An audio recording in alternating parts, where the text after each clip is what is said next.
Bonjour, je m'appelle Ghislain Gagnon et bienvenue à Info Plus. Voici ce que nous avons préparé pour cette semaine. Manifestation en réaction au jugement dans la cause Petrolia contre la ville de Gaspé. La mobilisation s'installe. La préfète Diane Leboutillier recommande à sa population d'être active et d'aller se former pour pouvoir travailler à la cimenterie. 100 000 $ disponibles pour des événements culturels et de plein air. Vincent Landry nous détaille le tout.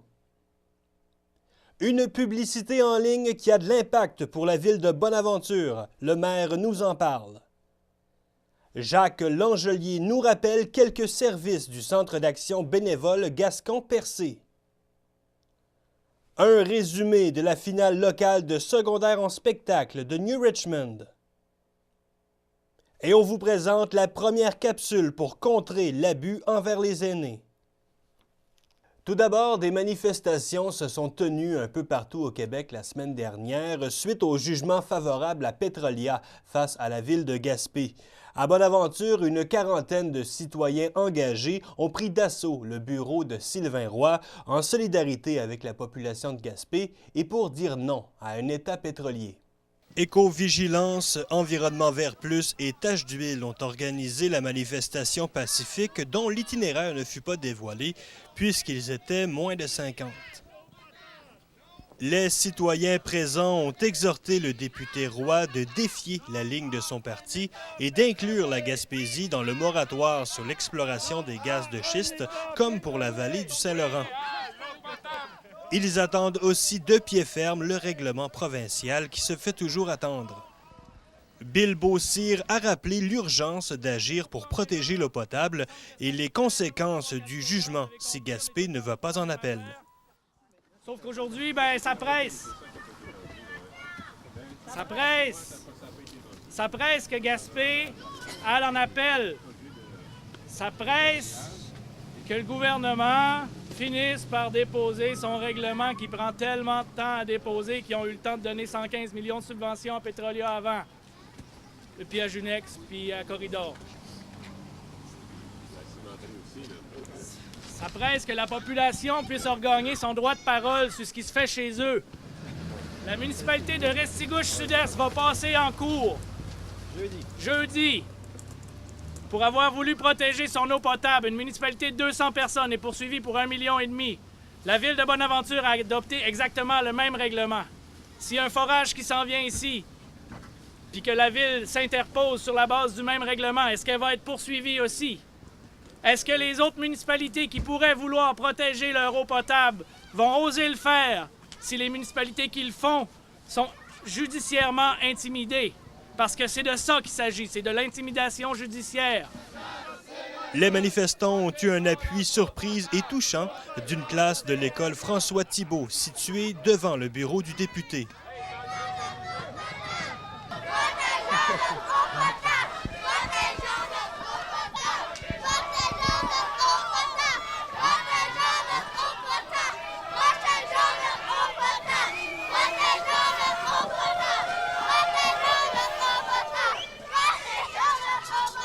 Michel Goudreau en a profité pour lire la lettre qu'il a envoyée à M. Roy. Donc, j'ai envoyé une lettre hier à notre député qui, justement, aujourd'hui est en commission parlementaire, où sont en train de recevoir des mémoires concernant le projet de loi 37 qui prévoit un moratoire sur la fracturation, mais seulement dans la vallée du Saint-Laurent. Alors qu'ici, en Gaspésie, on est laissé pour compte. Donc, il s'agira de voir si le député va être prêt à nous défendre dans cette situation-là. Fait que je vais juste vous lire une lettre qui lui a été envoyée et qui mentionne ce qui suit. Bon, cher M. Sylvain Roy, en tant que député du comté de Bonaventure, vous n'êtes pas sans savoir que 99 % de vos électeurs vivent sur des terrains dont le sous-sol a été cédé à 2 pétrolières, soit Junex et Petrolia. Selon maintes études, dont une produite par l'Institut national de santé publique du Québec, les dangers associés à une contamination de l'eau, de l'air et de la santé justifient une telle interdiction de recourir à la fracturation. Toutefois, les électeurs du comté de Bonaventure que vous représentez ne sont pas inclus dans le territoire visé par cette interdiction. Ici, dans la baie des Chaleurs et ailleurs en Gaspésie, aux îles Anticosti et de la Madeleine, des forages avec fracturation pourront continuer d'avoir lieu. Le gouvernement du Québec a déjà versé 10 millions de dollars à Petrolia et 5 millions à Junex pour des forages en Gaspésie et vient d'annoncer d'autres aides de l'ordre de 115 millions pour que ces mêmes compagnies puissent fracturer le sous-sol de l'île d'Anticosti, et ce, sans évaluation environnementale et sans consultation publique.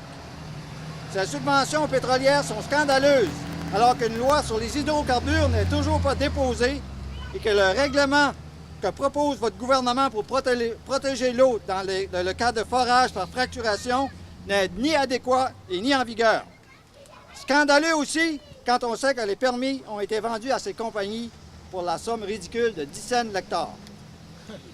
En tant qu'électeur, faisant partie des 99 % dont la propriété est sur un permis de recherche pour pétrole et gaz, je vous demande, Monsieur le député, d'inclure votre comté dans le projet de loi 37, actuellement à l'étude, pour y interdire toute fracturation par le biais d'un amendement à cette loi.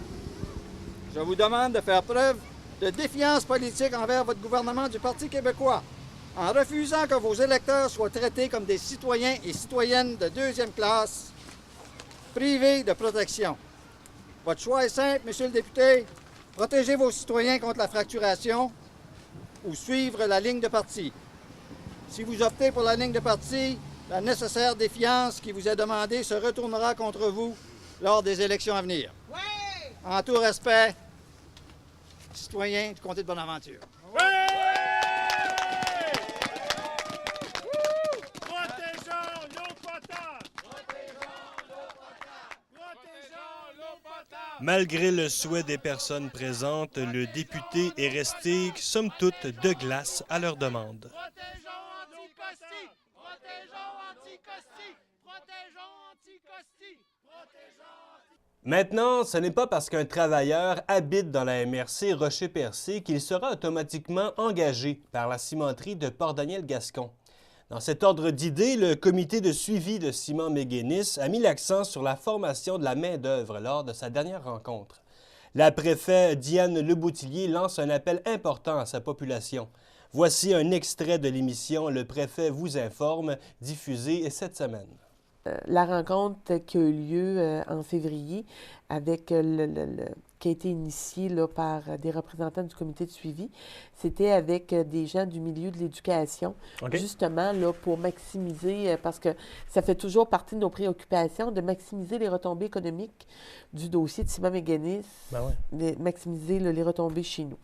Donc, ça a vraiment été là, de regarder au niveau, étaient présents à la rencontre les gens de l'éducation.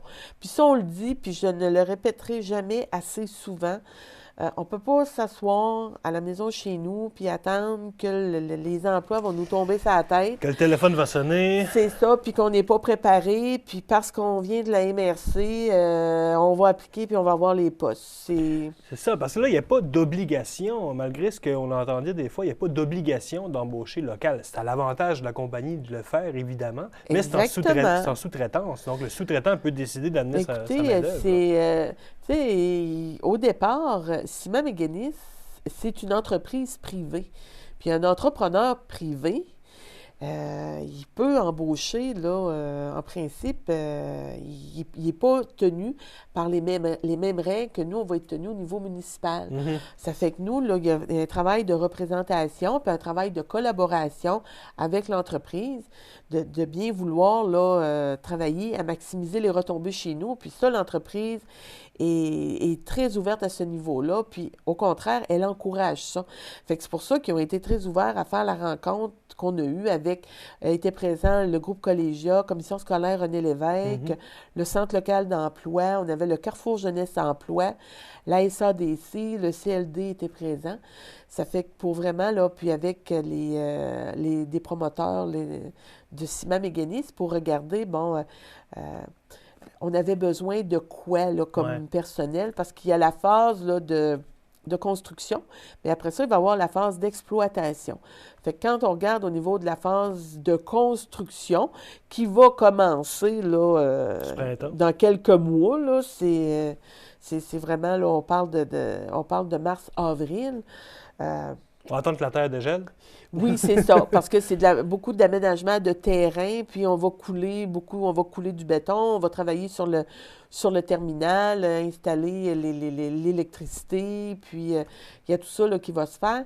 Puis ça, c'est régi par la CCQ, là, l'Office de la... Le placement syndical. C'est ça, au niveau là, de la construction du Québec. Il y a une chose qui est certaine, on ne voudrait pas revivre ce que la Gaspésie a vécu. Hein, quand on a fait ça fait qu'on s'attend à ce que ça aille très bien. Puis je voudrais qu'on va être très, très vigilant par rapport à ça. Mais ça, c'est déjà normé. Puis là aussi, il y a des contrats qui sont émis. Et il y a des sous-contractants qui vont être embauchés. Puis il y a du personnel là, qui va... Mais si on parle de la phase où Ciment Mécanisme d'opération, Ouais. ils ont commencé à recevoir des CV. Mais ce qu'ils nous ont dit, c'est que tous les CV qu'ils reçoivent, eux les gardent ils les gardent en filière. Ils vont prendre le temps de les regarder. Puis ça ne se fera pas avant 2015. OK. Mais il y a des gens qui se doivent quand même, là, si on a des intérêts à vouloir travailler soit à Ciment Mécanisme ou travailler dans des entreprises qui vont entourer Ciment Mécanisme, parce qu'il y a autre chose aussi, là. C'est pas une entreprise qui vient s'installer, puis il n'y a plus rien qui va se passer, là. Parce qu'il y a déjà des rencontres qui se sont faites, là, avec des promoteurs dans le coin, puis des contracteurs. Puis on a des gens d'affaires chez nous qui voient les opportunités, puis qui déjà sont en rencontre avec le CLD, puis la SADC, là, pour maximiser leur entreprise. Ça fait que ces gens-là vont avoir besoin, ces compagnies-là vont avoir besoin de main-d'œuvre. Ben ouais. Ça fait qu'il faut être en mesure d'aller se former. Ça fait qu'on encourage fortement, là, moi j'encourage les gens à aller voir le Centre local d'emploi pour aller s'informer des besoins au niveau là, de la compagnie. Parce qu'il n'y a pas d'emploi là, qui va tomber du ciel. Non, c'est pas parce qu'on vient de Port-Daniel ou de Gascon ou des villages limitrophes qu'on va avoir une job à Ciment Mécanisme. Non. Et ce que vous dites en exemple, s'il y a une compagnie X qui fait de la soudure en Gaspésie, qui va avoir un contrat avec Ciment Mécanisme, cette compagnie-là, qui peut être locale, je pense à Soudure Jones, exemple, peut dire hey, « moi, je vais avoir besoin de 10 employés ». Donc, les personnes qui doivent se spécialiser, c'est là. C'est là que ça se passe, parce que c'est dans 2 ans. Là. Exactement. Ça fait qu'il faut vraiment se préparer. Puis, je vous dirais que même, là, puis ils ont été très clairs, là, puis moi, c'est ce que je trouve intéressant de Ciment Mécanisme, c'est au niveau des consignes.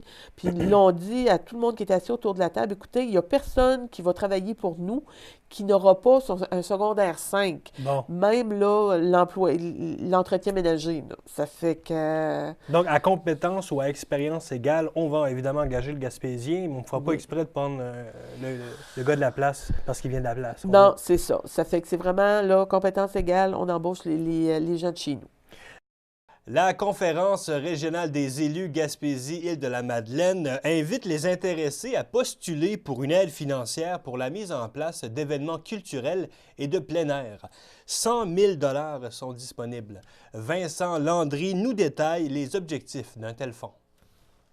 Le Fonds de soutien aux événements à Gaspésie-Île-de-la-Madeleine, c'est une initiative de la Conférence régionale des élus Gaspésie-Île-de-la-Madeleine. Et c'est un fonds qui vise principalement à donner un élan ou un support, dans le fond, à nos événements qui sont moteurs, qui sont notre vitrine là, sur notre produit touristique, tant sur le plan culturel que sur le plan plus plein air nature. Là. OK. C'est quoi les objectifs qu'on cherche à atteindre avec ça? Bien, c'est sûr que ce qu'on vise, c'est vraiment le rayonnement de la région à l'extérieur de la Gaspésie des îles, donc vraiment sur le plan national, voire international. Là.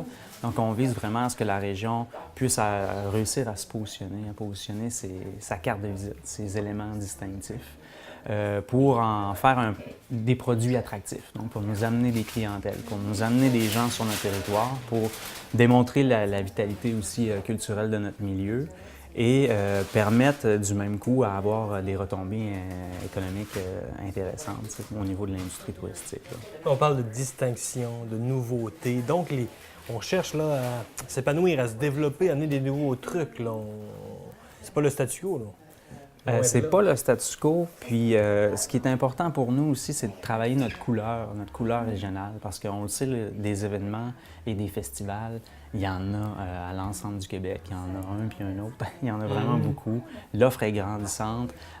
D'aucune façon, on peut rivaliser avec les festivals de jazz de Montréal de ce monde. Donc, c'est pas sur ce créneau-là qu'on joue, mais vraiment sur notre carte de visite. Qu'est-ce qui nous est nos éléments plus particuliers, nos éléments plus distinctifs.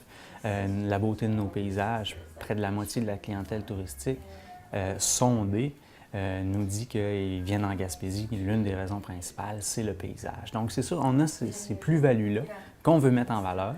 Puis, le fonds est là pour appuyer les promoteurs d'événements dans la mise en œuvre de leur festival ou événement, là, de manière à ce que la région puisse bien se positionner là, sur le plan du calendrier événementiel, qu'elle ait quelque chose de croquant à offrir. Là. Oui, et aussi 4 saisons, on en parlait, parce qu'il y a le tourisme l'été, c'est le fun, mais 2 semaines de construction, on est bien occupé. Donc, j'imagine de votre côté, on va être plus porté à aider un festival ou un événement au mois de mars ou février qu'au mois de juillet ou août.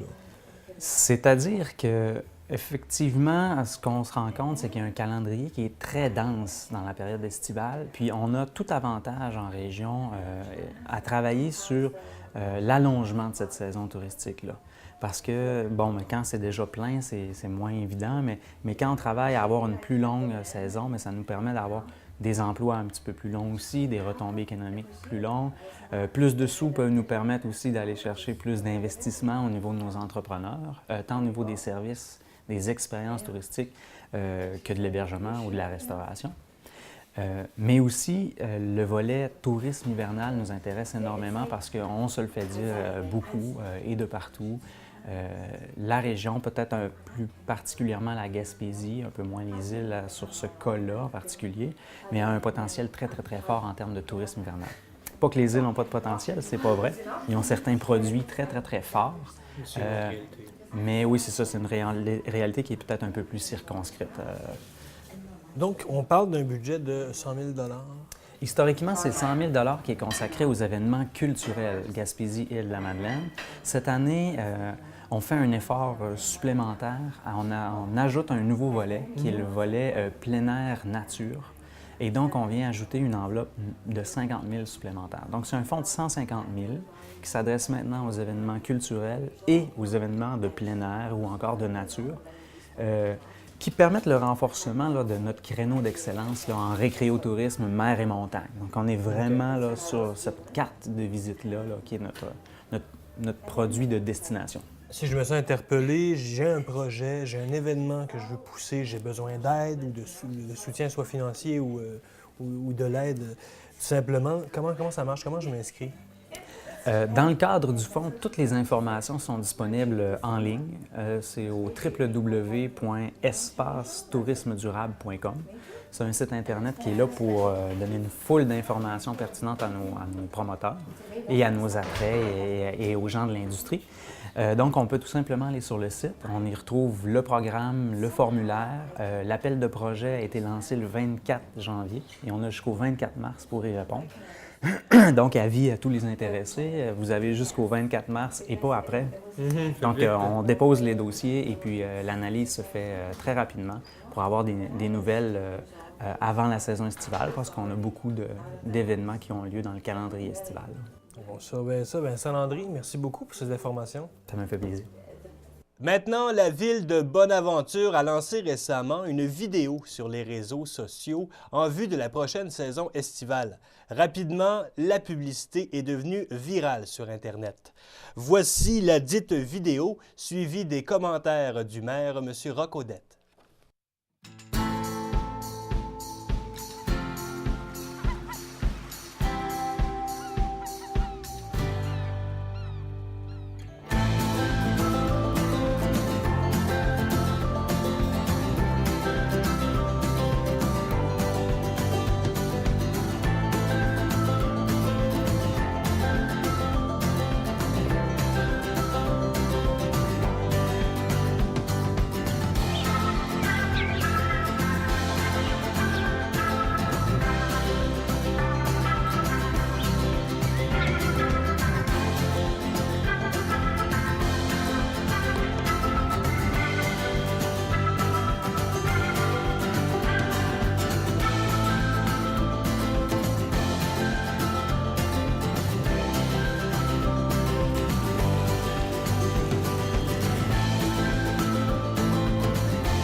Vivez l'expérience Bonaventure. Il y a des gens qui sont venus séjourner dans notre municipalité, dans la ville de Bonaventure. Puis, ils ont pris quelques clichés, ils ont fait une vidéo à eux, puis ils nous ont proposé ces images-là. Puis en ayant vu le contenu, la qualité du contenu, les gens ici à la ville ont été interpellés, puis ont décidé d'aller de l'avant, puis de donner un peu plus d'autres types de contenus qu'on voit plus des gens, de l'animation à l'intérieur de toute cette vidéo-là. Puis ça a créé une vidéo promotionnelle qui représente une journée, donc avec un lever et une fin de journée avec la nuit, avec les étoiles, puis qui présente plusieurs attraits touristiques naturels de Bonaventure. C'était très, très bien fait, comme vous le disiez. Ça, parce que moi, personnellement, ça m'a marqué. Ça doit pas arriver souvent que des gens vous proposent, qu'on n'a pas besoin de courir pour chercher quelqu'un pour produire, qu'on nous arrive, c'est quasiment un clé en main, de dire « on vous fait ça », et à prix raisonnable en plus. Bien, c'est ce que les gens ont constaté quand ils ont vu le contenu, puis qu'ils se sont dit « m'ont dit, c'est une belle opportunité, il ne faut pas passer à côté, on va mettre plus de contenu pour ramener un peu plus l'attrait familial et aussi jeunesse, je dirais, du contenu. Donc, puis de le présenter d'une façon complètement différente aussi. Donc, c'était une très belle opportunité, puis on l'a saisi et on a de très beaux résultats. Et ce qui est fascinant dans cette vidéo-là, c'est qu'à part Vivez Bonaventure, il n'y a pas de texte, c'est vraiment en images qu'on séduit finalement. Une clientèle quand même jeune, hein, on doit le dire. Oui, bien c'est ça. Nos figurants qui ont assisté dans l'intérieur du vidéo, c'était une clientèle jeune, mais je vous dirais que ça allait de soi. Comme vous le dites, on n'a pas de paroles, on n'a que des images. On présente des attraits déjà qu'on a à Bonaventure. Il faut les deviner, il faut venir les chercher. En fait, ça alimente la curiosité autour de tout ce qui se passe à l'intérieur des limites de Bonaventure pour le touriste. Donc, le touriste aura besoin de faire des recherches pour nous connaître. Donc, ça, c'est très bien. Et ce sera à ces attraits-là, justement, de s'assurer d'en faire plus pour réussir à les rejoindre. Donc, c'est une très belle opportunité. C'était très bien fait. Je pense que ça peut vendre un volet de Bonaventure que certaines clientèles recherchent. Cette promotion-là, si on veut, on n'ira pas à la télé avec ça nécessairement. On reste sur l'Internet, sur Internet. On reste très sobre. Oui, c'est ça. On n'ira pas dans les grands médias, dans des grandes chaînes de télévision. Parce que ça coûte cher aussi. Oui, c'est sûr, il y a une coût rattachée à ça, mais justement, la clientèle visée n'est peut-être pas là non plus. Donc, la clientèle des réseaux sociaux, partagée. Ce qu'on souhaite, c'est que les gens sur Facebook partagent toute cette vidéo-là à leurs amis, à leurs contacts. On sait qu'il y a des organismes de touristes qui vont le partager à leurs membres.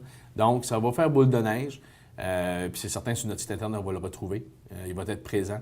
Donc, tous ceux qui veulent faire la promotion de la ville avec ce type de vidéo-là vont pouvoir le faire, puis on les incite beaucoup à le faire. Donc, c'est très, très, très simple et c'est très profitable. À votre premier mandat, vos premiers 100 jours en tant que maire, là, on s'en va vers une première saison touristique. Oui. Bon, est-ce qu'il y a une grosse campagne de promotion vis-à-vis de cette première saison? Pour l'instant, je n'ai pas de données à ce niveau-là. Je vous dirais que c'est un peu tôt aussi dans la saison. Ce qu'on se dit, là, on est en février quand même, mais il y a des gens qui préparent leur saison touristique très d'avance. On a déjà des réservations qui arrivent des fois pour le camping à ces dates-ci déjà. Là. Okay. Donc, à ce moment-là, c'est un bon temps, on va dire le timing, une bonne opportunité, un bon moment pour pouvoir le faire. Dans mes 100 jours, oui, on travaille aussi touristique, mais je n'ai pas de plan d'action vraiment d'établi en termes de démarchage ou en termes de promotion de notre touristique. L'Office du tourisme en place actuellement a cette responsabilité-là. Donc, c'est un regroupement de 4 à 5 organismes touristiques ou entreprises touristiques de Bonaventure qui auront à déterminer quel type d'activité ou quel type de publicité ils feront cet été. En tout cas, en vous souhaitant d'autres approches comme ça, c'est assez facile lorsqu'on reçoit des suggestions comme ça. Monsieur le maire, merci beaucoup pour ce moment. Merci. Je félicite en même temps nos employés au niveau de la créativité et de l'innovation qu'ils ont faite à ce niveau-là. C'est très intéressant. Merci. Au revoir. Retrouvons l'agent Daniel Huard de la Sûreté du Québec pour la chronique policière.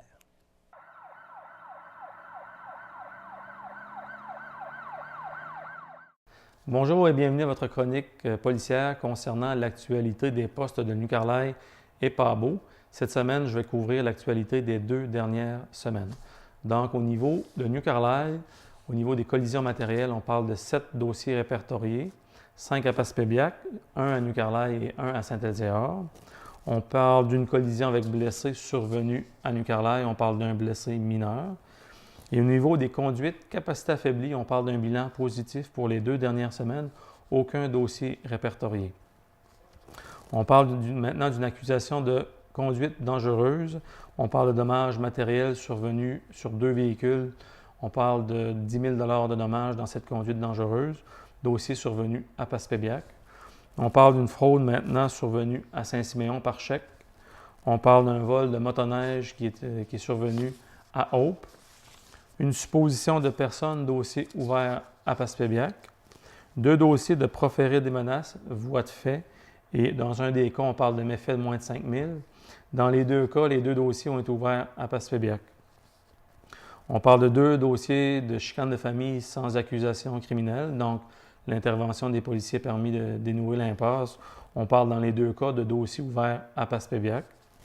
Un dossier maintenant, encore une fois, à Passepébiac, un dossier de probation. C'était dans le cadre d'un appel harassant et de harcèlement criminel.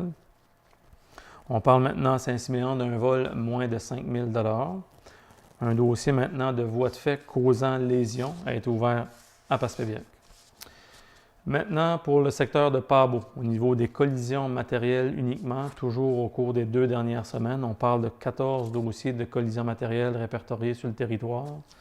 On parle de 4 à Chandler et pour les municipalités de Grande-Rivière, 2 à Gaspé, Pabot-Mills et Sainte-Thérèse, on parlera de 2 dossiers par municipalité. Un dossier maintenant répertorié à Newport et l'autre dossier à Pabot. On parle d'une seule collision impliquant des blessés. On parle également d'un blessé mineur, dossier ouvert à Chandler, et un dossier répertorié au niveau des conduites, capacité affaiblie, dossier ouvert à Chandler. On parle de dossier de cruauté envers les animaux, un dossier qui a été ouvert à Grande-Rivière. Nous avons procédé dans le secteur de Pabot à l'exécution d'un mandat d'arrestation. Un dossier maintenant ouvert à Pabot-Mills pour un individu qui a braqué une arme à feu sur un autre individu. Un dossier de vol moins de 5 000, de méfait également de moins de 5 000 ouvert à Chandler. On parle de 2 dossiers de fraude par chèque qui sont survenus, un à Pabot et l'autre à Grande-Rivière. On parle également d'un bris de probation qui est survenu à l'extérieur de la région, à Québec, mais répertorié dans le secteur de Pabot. Un trafic de cannabis maintenant, dossier ouvert à Pabot. Et possession de cannabis et de hashish, dossier ouvert à Grande-Rivière. On parle maintenant d'un dossier de proférer des menaces, dossier ouvert à Chandler. Un vol de moins de 5 000 est survenu à Chandler également. Un dossier de sécurité et de développement compromis d'un enfant a été ouvert dans la ville de Chandler également. Un dossier d'agression sexuelle, dossier ouvert à Port-Daniel. Et un dossier de possession et trafic de cannabis. Également, un bris de probation dans ce dossier. On parle d'un dossier ouvert à Pabot. Également, pour noter en fin de chronique, que lorsqu'il y a des barrages de la route qui sont faits par le ministère des Transports, très important de respecter les consignes, de ne pas s'aventurer sur les routes pour occasionner des collisions, mais également, si vous êtes intercepté lorsqu'il y a des fermetures, on parle d'infraction au code de sécurité routière important. Également, au niveau des sentiers de motoneige, les touristes sont présents beaucoup sur nos sentiers, donc opération à prévoir au cours de la prochaine semaine. Et soyez prudents sur nos routes et sur les sentiers de motoneige. Sur ce, bonne semaine.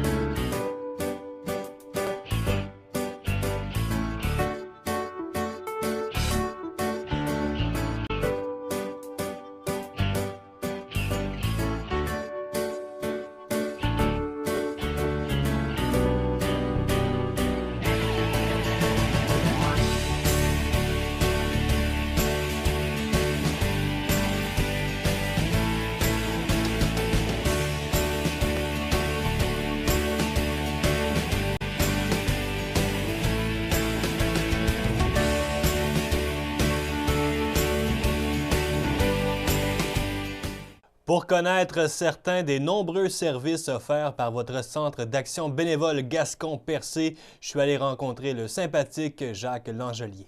On est de retour au Centre d'action bénévole Gascon-Percé avec Jacques Langelier. C'est toujours un plaisir de venir vous rencontrer, parler des différents services offerts ici. Toujours un plaisir de vous voir également. Ben merci, c'est partagé. Ben oui, c'est partagé. Les services offerts, il y en a plusieurs. On va faire le tour de quelques-uns. Oui. Entre autres, Grand-Maman Caresse. Qu'est-ce que ça fait une grand-maman? Ça, c'est un beau... en tout cas, Un beau c'est titre. une belle appellation Ah oui. pour un service. D'abord, il y a deux choses là-dedans qui sont très significatives. Une grand-maman, de façon générale, a une très bonne expertise au niveau des jeunes enfants, donc prodiguer, savoir entourer l'enfant également. Puis caresse, bien, ça veut dire que la personne bénévole qui s'implique dans ce service-là de soutien parental, bien, va à la maison et s'occupe du bien-être de l'enfant. Ça veut dire que si l'enfant a besoin d'être versé, il a faim, puis il a besoin de se faire nourrir, la grand-maman va être là. On a appelé ça grand-maman parce que c'est, règle générale jusqu'à maintenant, des grands-mamans qui se sont inscrites là-dedans. Okay. Alors, j'ai peut-être 5-6 personnes qui ont montré un grand intérêt là-dedans. Puis, il y a à peu près, je dirais, il y a peut-être une personne qui n'est pas encore grand-maman, là, mais qui a élevé quand même des enfants. Mais c'est surtout des grands-mamans. Les mamies. Puis, c'est un service, le soutien parental, en fait, c'est offert à des, je dirais, des jeunes parents. Des jeunes parents, des parents, oui, habituellement des jeunes, mais des parents d'enfants 0-6 mois. Puis, c'est bien dit que nous, à ce moment-là, les bénévoles vont offrir du soutien. Ce qui a une grosse différence avec du répit, du gardiennage. On a du soutien, du répit, je devrais dire du soutien et du répit, plutôt que du gardiennage. Parce que nous autres, on travaille beaucoup avec le CLSC là-dedans. C'est sur référence du CLSC. Puis les personnes qui ont besoin de répit, ce sont des personnes qui ont une problématique au niveau de la fatigue, au niveau de la conciliation de travail. Oui, tu sais, à un moment donné, ils ont besoin peut-être de sortir. Je suis fatigué. Puis tu sais, avant qu'il arrive des choses, je voudrais que quelqu'un m'aide. Un break, là. C'est un break. Donc, c'est très différent de gardiennage. Gardiennage, moi, je peux être parent d'un jeune enfant de 0-6 mois, puis je décide, regarde, j'aimerais aller au cinéma la semaine prochaine. Bon, ben, je vais m'appeler quelqu'un. Je n'ai pas de problème de santé comme tel. Alors que le soutien parental, le service de grand-maman caresse, c'est vraiment pour les personnes qui vivent une certaine détresse, une certaine fatigue. De toute façon, ces jeunes parents-là sont toujours suivis par le CLSC. Alors, comme on travaille avec le CLSC nous appelle en disant, regarde, j'ai une jeune maman ou un jeune couple là, qui vit vraiment des périodes difficiles puis qui aimerait avoir un break, comme tu disais tantôt. Puis le bénévole, lui, il va s'offrir pour habituellement 2 heures. OK. Ce qui veut dire que si, par exemple, on regarde le besoin, la personne dit, moi, j'aimerais beaucoup, le mercredi après-midi, ça me donnerait mieux le mercredi après-midi pour toutes sortes de raisons. Faire le ménage. Oui, genre sortir comme tu voudras, là. Ça me ferait du bien, moi, à ce moment-là. À ce moment-là, nous autres, on va au bénévole et on dit, regarde, la personne aurait besoin de ça le mercredi après-midi. Ça se peut que le bénévole puisse le faire le mercredi après-midi. Mais s'il ne peut pas, comme la grande liberté du bénévole est toujours respectée, à ce moment-là, le bénévole va nous dire, moi, je peux rendre service à ces gens-là, je peux aller leur donner du répit, mais je peux seulement les jeudis. À ce moment-là, on s'entend là-dedans pour que le bénévole puis la personne qui est dans le besoin là, soit satisfait. Donc, en résumé, personne d'expérience avec des enfants, soins, répit plutôt, soutien à domicile, pas de gardiennage, non, on parle de surtout pas de gardiennage. C'est vraiment du répit pour donner une chance à des parents. Grand-maman caresse. Oui. Un autre service, celui-là, on en a déjà parlé, mais revenons-y. Carrefour d'information aux aînés. Oui, c'est plus communément appelé CIA. C'est un service qui complète sa 2e année d'existence. On est optimiste pour avoir une 3e année parce qu'on est financé à ce niveau-là pour les services qu'on peut offrir, parce qu'autrement, on ne pourrait pas le faire. Alors ça, c'est un... Quand on dit de l'information aux aînés, c'est que, règle générale, ça, c'est 50 ans et plus ou 55 ans et plus. De toute façon, les personnes peuvent appeler ici, il y a de la publicité qui a été faite partout. C'est vraiment au niveau là, général, au niveau de la paperasse générale. Tu sais, ça peut, je sais pas, moi, de la pension de vieillesse, pension les rentes d'invalidité, l'allocation logement, des choses comme ça. Appeler Revenu Québec. Oui, Revenu Québec. Tu sais, je sais pas, mon mari, je sais pas, on s'est séparés ou il vient de décéder ou bon, j'ai-tu droit à ci, j'ai-tu droit à ça. Changement d'adresse oui. aussi. À ce moment-là, bien, appeler, on s'est rendu compte par un sondage maison, les personnes nous disaient, sais-tu que c'est pas évident, appelez-là? Non, c'est sûr, parce que c'est pareil partout. C'est faites-le 1, faites-le 2, faites-le 3. Puis souvent, il y a des gens, là, c'est peut-être surprenant ce que je vais dire, mais il y a des gens, on s'appuie sur des statistiques de la FADOC, là, qui nous disent que, je ne me rappelle plus le nom, mais au Canada, il y a des gens qui n'ont pas la pleine allocation, supplément de revenu garanti. Oui. Parce qu'ils ne sont pas au courant. Il arrive des changements dans leur vie, il arrive une situation qui est différente, donc leur montant peut augmenter, mais ils ne sont pas au courant. Et c'est pas le gouvernement qui nous équipe pour dire, regarde, c'est à toi que ça appartient. Non, bien, regarde, occupe-toi de tes affaires, dans le fond. Alors, on a des bénévoles qui sont formés, soit que la personne vient ici. Et ce qui est beau dans l'affaire, Ghislain, c'est qu'on ne fait pas le travail pour la personne, on l'accompagne. Le but de l'activité, c'est de dire, vous venez nous voir, on va vous voir, de façon à ce qu'après, vous soyez capable vous-même de faire la démarche. Donc, la fameuse expression qu'on a déjà entendue, je pense que c'est dans la Bible qu'on disait ça, donne un poisson à quelqu'un, tu le nourris pour une journée, maudit à pêcher, tu le nourris pour la vie. C'est ça. Bon, c'est un peu ça qu'on veut faire. Puis l'autonomie de la personne, c'est valorisant pour tout le monde, valorisant pour le bénévole qui s'implique là-dedans, puis valorisant aussi pour la personne qui dit, garde, j'ai pas réussi à le faire et maintenant je peux réussir à le faire. Alors, il est important de dire aux gens qui n'arrivent pas ici avec leur papier et disent « fais tout ». Non, nous autres, on fait rien. Habituellement, c'est mieux d'aller à la maison parce que les gens ont tout ce qu'il faut à la maison comme paperasse. Puis tu sais, ils ont classé leurs affaires. Ça fait qu'il y a des bénévoles qui se déplacent pour aller là. Puis ce qui est important de dire, c'est qu'on ne fait pas pour vous, on vous accompagne. Voilà, carrefour d'information aux aînés. Oui. Un autre service qui peut aussi dire principalement pour les aînés, le système de sécurité ou personnes avec un handicap. C'est sûr que le système de sécurité qu'on appelait PER avant, mais moi j'ai lâché ça parce que c'était pour des personnes retraitées. Maintenant, c'est plus ça, c'est at large. Puis, service de sécurité dans le sens que, d'abord, tous les services dont on parle aujourd'hui, là, c'est des services qui ne sont pas obligatoires. Si ça répond à ton besoin, on va te l'offrir. Mais en aucun temps, tu dois adhérer à ce service-là. En aucun temps, tu dois dire « oui, je l'ai, puis il faut que je le garde toute ma vie ». S'il fait ton besoin, s'il fait ton affaire, pour, je sais pas, pour 2 mois, tu le prends pour 2 mois. Alors, le système de sécurité, d'abord, c'est offert, comme je te dis, à toute personne qui vit de l'insécurité. OK?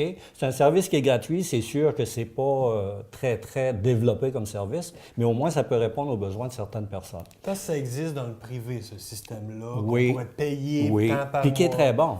Tu l'as 24 heures par jour, 7 jours par semaine, tu payes 5 pitons, puis tu as de l'aide. Bien, c'est sûr, tu es couvert. Alors que nous autres, le service, on l'offre de 8 heures le matin à midi. Donc, quelqu'un vous appelle à la maison, prend des nouvelles de vous? Oui, c'est un appel enregistré, mais à quelque part, on va voir la personne, puis on convient d'un moment. D'abord, le veux-tu 5 jours semaine? Quel jour tu les veux? Parce qu'il y a des gens qui le prennent 5 jours semaine, d'autres 7. Il y en a qui vont dire, regarde, moi, la fin de semaine, c'est inutile. Mes enfants, jeunes filles, moi qui viens coucher avec moi la fin de semaine. Donc, je suis en sécurité. C'est un besoin de sécurité dans le sens qu'on veut que quelqu'un au moins prenne des nouvelles à chaque matin. Pour bien vérifier s'il arrive quelque chose ou pas. Alors, c'est sûr que ça, c'est toujours la personne qui va décider du moment de l'appel. Si ça correspond à son besoin, on le fait. Puis, à un moment donné, la personne peut décider après tant de temps, non, ça ne correspond plus à mon besoin, donc il n'y a pas de problème. On peut le débarquer, le rembarquer n'importe quand. Alors, c'est sûr qu'on va aller demander toutes sortes de renseignements à la personne parce que dans un cas où, disons, les ambulanciers interviennent avec les policiers, à ce moment-là, on a l'autorisation de la personne. Si vous pensez que ma vie est en danger, vous pouvez défoncer une porte ou casser une fenêtre. Il n'y a personne qui a dit non, fais pas ça. Si ma vie est en danger, une fenêtre, c'est un détail dans la vie à ce moment-là. Alors, à ce moment-là, on se présente là. Puis, il y a toujours une fiche qui va sortir, nous autres, pour nous donner toutes les indications. Par exemple, si la personne a des lunettes, des prothèses dentaires, une marchette, médicaments, etc. Donc, on sait les médicaments, ils sont où, les lunettes sont où, les prothèses dentaires sont où. Est-ce qu'il y a un animal dans la maison? C'est important aussi, hein? Parce que je dis toujours que l'animal, le petit chien, peut être très gentil, mais quand il est en présence d'un étranger, il peut réagir différemment. Alors, il y a toutes sortes de renseignements de même qu'on demande. Et ça vise la sécurité de la personne. Donc, à ce moment-là, la personne, on passe comme un contrat. Elle me dit, appelle-moi, je te donne un exemple, 5 jours semaine, 9h30 le matin. Donc, on a convenu un contrat. Elle doit appeler. Et ça, c'est un partenariat aussi avec la Sûreté du Québec? Oui. Il y a Maison Blanche-Morin aussi qui est impliquée là-dedans. Puis il y a aussi les municipalités. Il ne faut pas oublier les municipalités, ça coûte de l'argent, ça. Ouais. On est allé voir les municipalités, puis on a dit, regarde, on peut aller chercher une fondation qui va nous l'installer. Maintenant, pour le quotidien, c'est un petit peu problématique, on n'a pas les argents qu'il faut. Et d'emblée, les municipalités ont adhéré à ça. Puis, regarde, ça fait comme 15 ans que ça existe, puis les municipalités sont toujours là. Donc, on s'informe du système de sécurité anciennement qu'on appelait PER. Oui. Rapidement, comptoir alimentaire, bon, peut-être le rappeler. Vestimentaire. Vestimentaire, Oui, plutôt, oui. J'ai dit vestimentaire. alimentaire. Oui, c'est pas grave. Tu dois avoir faim. J'ai faim, on C'est approche ça. l'heure du midi. C'est ça. Comptoir Alors, vestimentaire. Comptoir vestimentaire, c'est juste pour rappeler aux gens que, bon, là, il y a un transfert qui se fait dans le moment. On devrait ouvrir là, au mois de mars. Les gens doivent nous appeler pour ça. On va leur dire quand est-ce que ça ouvre. Puis de dire que le principe, d'abord, la personne dite à faible revenu est toujours servie dans la qualité du vêtement. Ça ne change pas. On prend rendez-vous, puis c'est confidentiel, puis les personnes vont être servies. Maintenant, les gens nous posent souvent la question, on est ouvert 2 jours semaine, où on vend les vêtements à monsieur, madame, tout le monde à, je sais pas, tant de la pièce, hein? 1 pièce, 2 pièces, 3 pièces, etc. Puis ils se disent, ouais, mais on vous donne le linge, qu'est-ce que vous faites avec cet argent-là? Il faut dire encore que la population, si ce n'était pas d'eux autres, on ne pourrait pas arriver à faire ce qu'on fait. Nous autres, les argents qu'on récolte ces 2 jours-là, on la prend et on la remet dans les services. Ce qui permet, je te donne un exemple, accompagnement médical ou disons pas trop large, ce qui permet de maintenir le service et d'ajouter aussi d'autres personnes qui pourront recevoir le service. Donc, alors, ça veut dire, oui, c'est comme si la population nous disait, je vais te donner de l'argent pour que tu maintiennes tes services et que tu les élargisses. C'est ça que ça veut dire. Fait que l'argent, là, c'est là qu'elle va. Ça ne va pas pour payer les employés, ça reste dans les services. Non. Et ça, en tout moment, on peut venir déposer oui, le sac. puis regarde, les gens sont très, très, très généreux à ce moment-là. Puis pour les gens qui vont au comptoir vestimentaire, ils n'en reviennent pas de la qualité des vêtements. Là, le printemps s'en vient, on va faire le ménage de nos garde-robes, faire Oui, la place ben pour c'est une nouvelle commencé. collection. C'est déjà commencé, déjà, vous ouais. le sentez. En terminant, M. Langelier, un autre sujet intéressant, bon, c'est la table de concertation pour contrer les abus ou la violence envers les personnes aînées. Oui. Bon, ce que je veux dire là-dessus, c'est que le Centre d'action bénévole, on est à peu près 15 intervenants. Je fais partie de cette table de concertation et on a un plan plan d'action, si tu veux, à chaque année. On existe depuis 4 ans. Il a fallu qu'on se crée une table. Ensuite, on a fait des plans d'action. Ce qui veut dire que jusqu'à maintenant, on a visé surtout la sensibilisation. Surtout. Comment on l'a fait? On l'a fait d'abord par une pièce de théâtre. On s'est promené avec une pièce de théâtre dans toute la MRC Rocher-Percé, ça a donné des bons résultats. On visite aussi tous les clubs d'âge d'or, les centres de jour, des choses comme ça. Il y a aussi une chose qui est importante, c'est que l'année passée, on a décidé d'un apron qu'on a presque tous les restaurants, je dis presque parce qu'il y en a 2 qui n'ont pas embarqué là-dedans, avaient des napperons à l'effigie de la table de concertation. Il y avait un petit jeu questionnaire là-dessus, genre, bon, t'as-tu déjà vu telle affaire? Puis à ce moment-là, cette année, on reprend aussi cette activité-là, sauf que le napperon, on va plus l'élargir au niveau du temps. Alors que l'année passée, c'était au mois de juin, pendant une semaine. Là, on l'élargit plus au niveau du temps. Ça veut dire que ça peut être, je sais pas, on pourrait peut-être commencer au mois de mai puis aller jusqu'au mois de novembre, mais on va cibler les 50 ans et plus, tous les clubs de 50 ans et plus à ce moment-là. Alors, ce qui veut dire que depuis 2-3 ans, ce qu'on a réalisé, c'est que soit qu'il y a des gens qui se reconnaissent là-dedans, tu sais, parce que des fois, il y a des petites choses qui se disent, des petites questions, ou des gens qui disent, il me semble que je connais quelqu'un que... Oui, parce que l'abus, c'est sous différentes formes. Oui, et c'est très subtil. Moi, je peux être victime d'abus au risque de surprendre certaines personnes. Je peux être victime d'abus et je ne le sais pas. Moi, je pense que c'est courant, ça. Oui, l'âgisme surtout. Mon fils, je ne sais pas, moi, je donne un exemple comme ça parce que l'abus financier, c'est le gros de l'affaire. Alors, ça se peut que moi, mon fils, regarde, il a mon chèque, puis il va déposer mon chèque, puis j'ai tant, puis bon, c'est ça. Vous vivez bien avec ça. Oui. Mais je ne sais pas, moi, qu'à ce moment-là, c'est peut-être 300 $ qui devraient me revenir au lieu de 100. Là, il y a l'agisme aussi là-dedans, oui, on a déjà parlé. L'agisme aussi. L'agisme, pour peut-être informer les gens, c'est un petit peu dire, regarde, c'est une personne âgée, elle a 75 ans, bien là, peut-être qu'elle ne devrait plus conduire. C'est une personne âgée, regarde. Son opinion n'importe pas. Ben, c'est moins important, puis peut-être qu'elle ne peut pas administrer ses affaires non plus. 75 ans, c'est vieux, ça. Ça, c'est de l'agisme. Parce qu'il y a des personnes de 80 ans et plus qui administrent un budget de meilleure façon que bien des adultes en pleine santé. Donc, c'est pas de mettre tout le monde dans le même panier. Non. C'est, en fait, Pas du tout. C'est une forme de discrimination. Fait que très à l'affût de tout ça, nous autres, on travaille là-dessus. La sensibilisation, c'est très important. Puis il y a toujours des numéros qu'on laisse si jamais les gens veulent nous appeler, nous en jaser un petit peu. On est là pour ça. D'ailleurs, parlant de numéros, en terminant, vous êtes toujours, évidemment, à la recherche de bénévoles. Oui, ça, c'est toujours important. Moi, je dis toujours au Centre d'action bénévole, quand on l'essaye habituellement, on l'adopte. Habituellement, si on se fie sur les statistiques, quand on vient ici, on l'adopte. Si on décide de ne pas l'adopter, c'est parce qu'il y a des raisons qui font que je ne peux pas. Bien, c'est facile à comprendre. Avec l'ambiance qu'il y a ici dans le bureau pour y venir régulièrement. Oui, vraiment. Puis nos bénévoles, ceux qui sont là, les bénévoles membres, là, ici, on forme une belle équipe. Toujours le même numéro, 689 60 23. 6023. Si on veut venir nous visiter, c'est toujours 390, René Lévesque-Ouest. Bienvenue à tout le monde. Jacques Langelier, merci. Merci à vous. L'équipe de Télévague est toujours à l'écoute de vos commentaires et suggestions. Vous pouvez nous les formuler par la poste au 97 route 132, casier postal 39, Saint-Godefroy, G0C 3C0. Par téléphone au 88 752 65 58. Télécopieur 88 752 65 59. Via courriel à courrier@commercialtelevague.com ou sur notre site web au www.televague.com.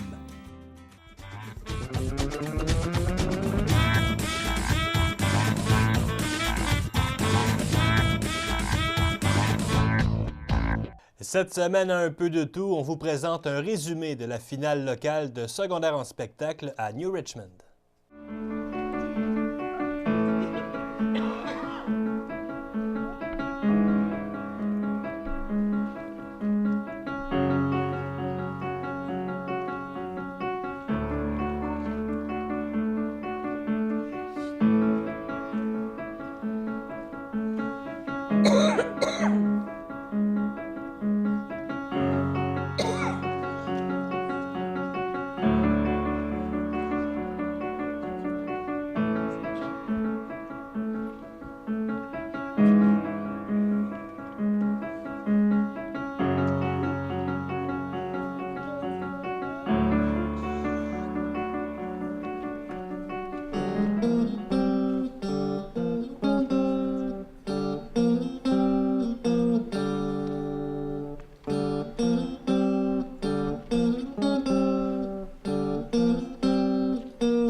Baladais sur l'avenue, le cœur ouvert à l'inconnu. J'avais envie de dire bonjour à n'importe qui, ce fut toi. Je te dis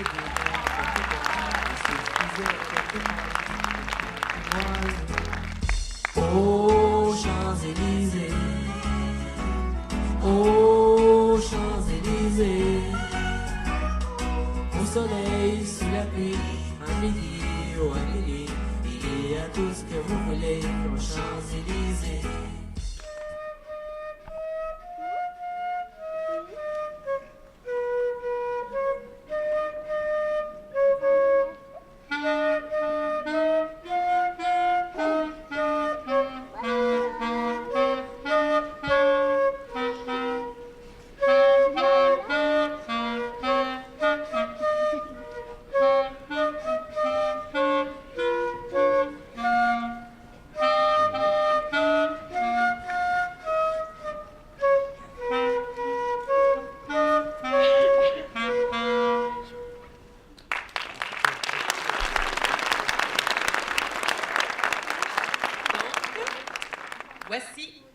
ou les gagnants.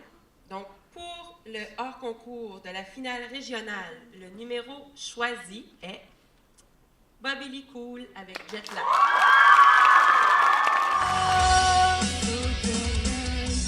Quelle heure est-il où tu es? Un autre avion et tu repars. Je me sens si loin si tu le savais. Et j'attends ton retour encore, même si on vivait à l'envers. J'aimerais te dire qu'on pourra s'y faire. Trying to figure out the time zones making me crazy. You say good morning when it's midnight. Going out of my head alone in this bed quand je m'endors. Tu te réveilles et je compte les heures en vers le sommet. My heart, heart, heart is so jet-lag. Heart, heart, heart is so jet-lag. Heart, heart, heart is so jet-lag. So jet-lag. Les deux numéros gagnants de la finale locale qui feront partie de la finale régionale à Chandler sont The Freedom Survivor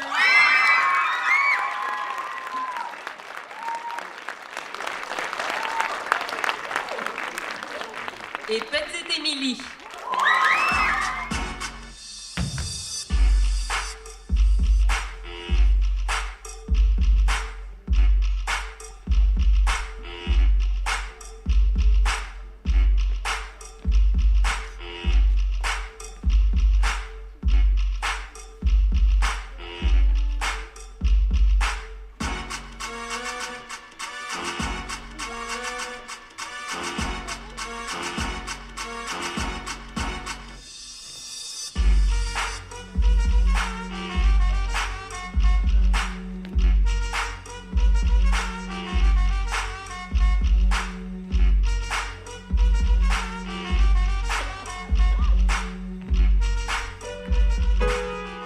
Mais un soir de décembre, petite Émilie rentra chez elle dénudée. Ses camarades, tous ensemble, avaient enfermé dans le vestiaire pour la doucher. C'en était trop pour elle, trop qu'elle ne puisse encore supporter. Alors elle étendit ses ailes et prit son envol vers la paix.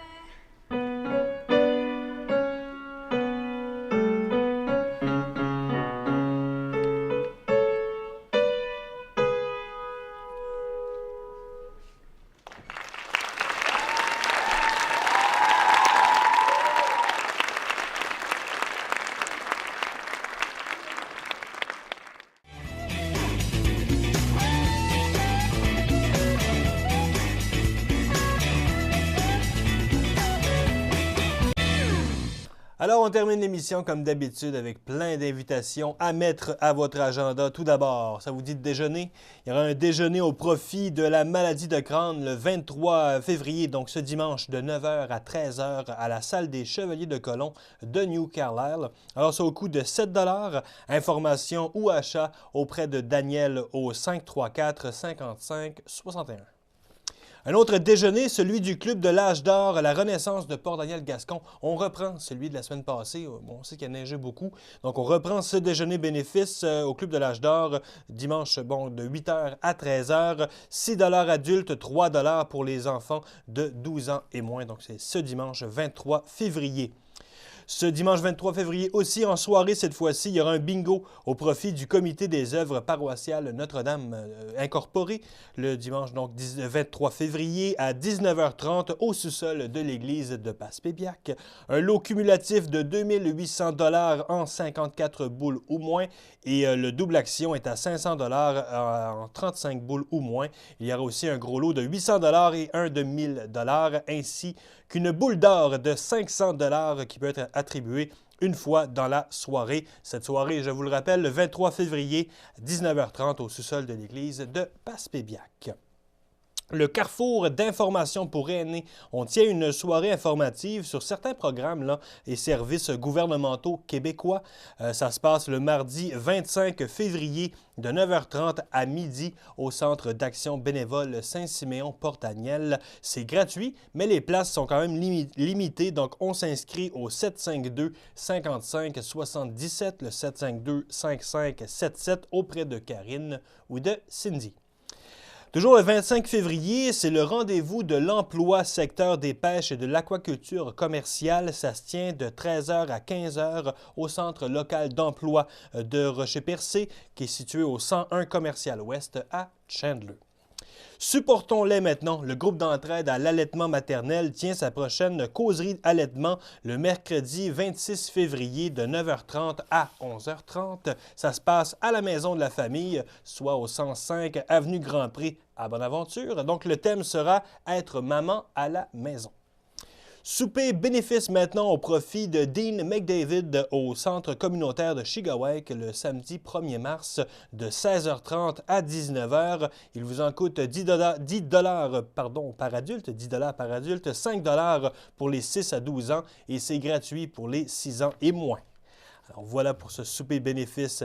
Le Club de l'Âge d'Or, l'Étoile de mer du secteur Gascon tient son prochain après-midi amateur le dimanche 2 mars au centre multifonctionnel de l'Endroit. Déjeuner bénéfice organisé par les Chevaliers de Colomb de Caplan au profit de leurs bonnes œuvres. Ça se passe aussi le 2 mars dès 8 h. À Saint-Godefroy, le club interactif Les 50 ans et plus, le Cercle des fermières et l'Association sportive soulignent la Journée internationale de la femme le 8 mars avec des activités de toutes sortes dès 14 h et un souper soirée. Il y aura de la musique et animation avec Ginette et Martin dès 15h30. Ça vous en coûte 15 $ par personne pour cette belle journée. Et finalement, il y aura un après-midi amateur le 9 mars à 13h30 à la salle des Chevaliers de Colomb de New Carlisle. Le coût d'entrée est de 5 $. Pour information, on appelle Jean-Raymond au 752-5729, 752-5729. Alors voilà, j'ai passé au travers toutes mes invitations à aller les encourager, nos organismes, nos clubs sociaux et tout, à encourager-les en grand nombre. Et voilà aussi pour cette édition d'Info Plus. Ça fait un plaisir pour moi de vous la présenter, à moi évidemment, toute l'équipe de Télévague. Et on se quitte avec, c'est la première capsule qu'on vous présente, il y en aura 6 là au total. C'est Nathalie Bugeaud qui vous présente cette capsule de la table multisectorielle pour contrer l'abus envers les aînés. Sur ceci, on se dit à la semaine prochaine. Bonjour mesdames et messieurs. C'est avec plaisir que la table multisectorielle pour contrer les abus envers les aînés de la baie des Chaleurs vous présente une petite capsule d'information et de prévention. Bon visionnement. Cette capsule a été rendue possible grâce à la généreuse contribution de AXA et Securi Group, fiers partenaires du réseau FADOC.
En terminant, nous vous informons qu'une ligne téléphonique existe pour soutenir les aînés qui vivent un ou plusieurs abus et c'est en toute confidentialité que des professionnels pourront vous aider.